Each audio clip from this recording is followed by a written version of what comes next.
protéger votre nez, voie respiratoire supérieure, avec du beurre de karité. Le coronavirus pénètre par 2 cellules dans le nez, selon des chercheurs. Un projet de recherche néerlandais a suggéré que 2 cellules spécifiques du nez seraient probablement les points d'entrée du coronavirus pour infecter le corps.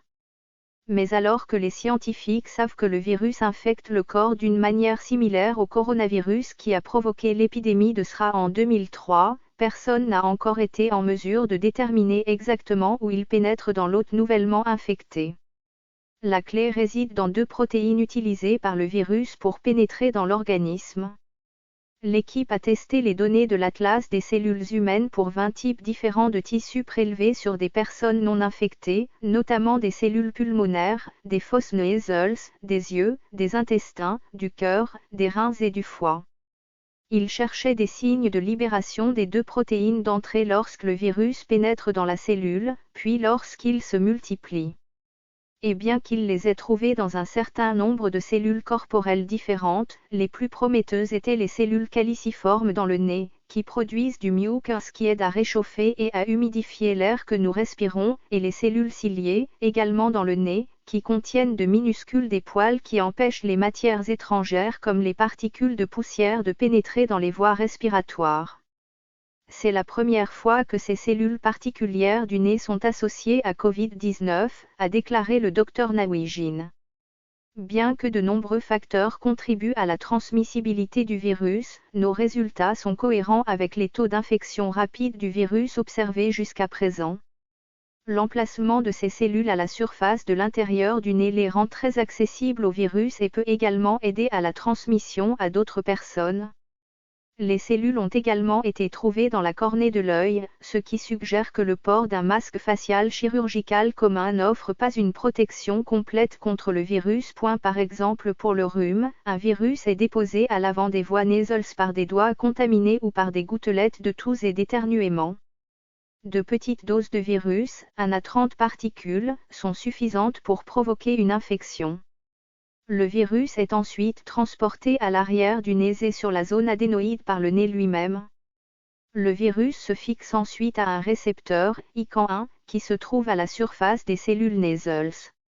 Le récepteur s'insère dans un port d'amarrage à la surface du virus. De grandes quantités de récepteurs de virus sont présentes sur les cellules de l'adénoïde. Après l'attachement au récepteur, le virus est introduit dans la cellule où il commence une infection.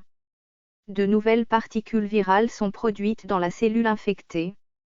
La cellule infectée meurt et se rompt finalement, libérant un virus froid nouvellement créé pour infecter d'autres cellules du nez et recommencer le processus. Le virus est beaucoup plus petit que la cellule. De petites doses de virus, 1 à 30 particules de virus, lorsqu'elles sont introduites dans le nez, sont suffisantes pour produire une infection de manière fiable. À partir du moment où un virus du rhume pénètre dans le nez, il faut 8 à 12 heures pour que le cycle de reproduction virale soit terminé et pour que le nouveau virus du rhume soit libéré dans les sécrétions nasales. Cet intervalle est appelé période d'incubation. Les symptômes du rhume peuvent également commencer peu de temps après la première apparition du virus dans le nez, octobre 2012 heures. Le délai entre le début de l'infection et le pic des symptômes est généralement de 36 à 72 heures. Le beurre de karité a longtemps été incorporé dans la pratique médicale traditionnelle en Afrique de l'Ouest et de l'Est sur la base des caractéristiques anti-inflammatoires et analgésiques observées. Ces utilisations sont convaincantes et constituent souvent la base d'investigations scientifiques systématiques. Cela dit, il reste une pénurie de recherches expérimentales et cliniques sur les avantages cutanés potentiels du beurre de karité appliqué localement. Les données actuelles et les applications traditionnelles fournissent de nombreuses raisons de poursuivre les recherches sur cet agent botanique populaire. Le beurre de karité convient à une utilisation intranasale. Le beurre de karité est déjà utilisé pour décongestionner le nez. Pour le nez bouché ou la congestion nasale, il est conseillé de frotter le beurre de karité à l'intérieur du nez et autour du nez et sur tout le pont du nez. Lors d'un essai clinique, il a été démontré que le beurre de karité s'est révélé plus efficace pour nettoyer les voies respiratoires que les gouttes nasales conventionnelles. En outre, le beurre de karité contient des acides gras qui se sont avérés améliorer la barrière cutanée. Ceci inclut l'acide palmitique, stéarique et linoléique. Il contient également les acides gras oléiques et arachidiques. Le beurre de karité a également des composants phénoliques qui fonctionnent comme des antioxydants. L'analyse des constituants phénoliques des amandes de karité a démontré la présence de quercétine, antivirale, d'acide transsynamique et de 8 catéchines, acide gallique, catéchine, épicatéchine, épicatéchine galate, gallocatéchine, épigalocatéchine, gallocatéchine galate et épigalocatéchine galate, prouvant d'avoir des activités antirales contre les virus enveloppés. L'acide gallique est considéré comme le principal constituant phénolique, allant de 27% à 70% du total des phénols identifiés dans diverses régions d'Afrique. Les alcools triterpéniques sont connus pour présenter diverses activités biologiques. On pense que les principaux composants non glycéridiques du beurre de karité sont des alcools triterpéniques, y compris l'alpha et la bêta-myrine, le lupéol et le butyrospermol. Propriétés antivirales. Acide gallique. L'activité anti-HSV2 de l'acide gallique et du galate de pentyl a été attribuée à leur effet virucide sur les particules virales, un changement qui était probablement accompagné d'une inhibition partielle de la fixation du virus aux cellules et de son activité de propagation de cellule à cellule. Cela suggère que ces composés peuvent être considérés comme des candidats prometteurs pour le développement en tant qu'agents anti-HSV2 topiques. Acide oléique / acide linoléique / acide linolénique.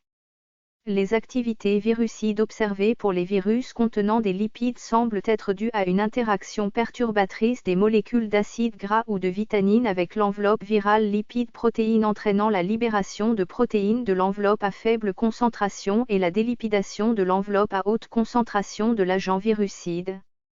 Les acides gras sont adsorbés à la surface des virus et les perturbent à un point tel que le virus est lysé. Catéchine.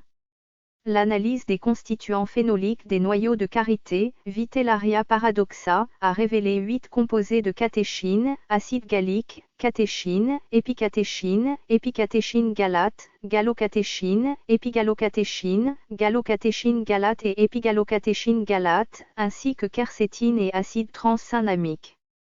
Outre les bienfaits pour la santé bien connus, les catéchines exercent des activités antimicrobiennes et antivirales contre une variété d'agents infectieux. Bien que le mécanisme détaillé de l'activité antimicrobienne des catéchines reste à explorer, l'activité à large spectre des catéchines peut impliquer des cibles communes, telles que la membrane cellulaire, en plus de cibles spécifiques pour chaque pathogène. Cela s'étend aux activités antivirales, où de nombreuses activités prononcées ont été signalées pour les virus enveloppés.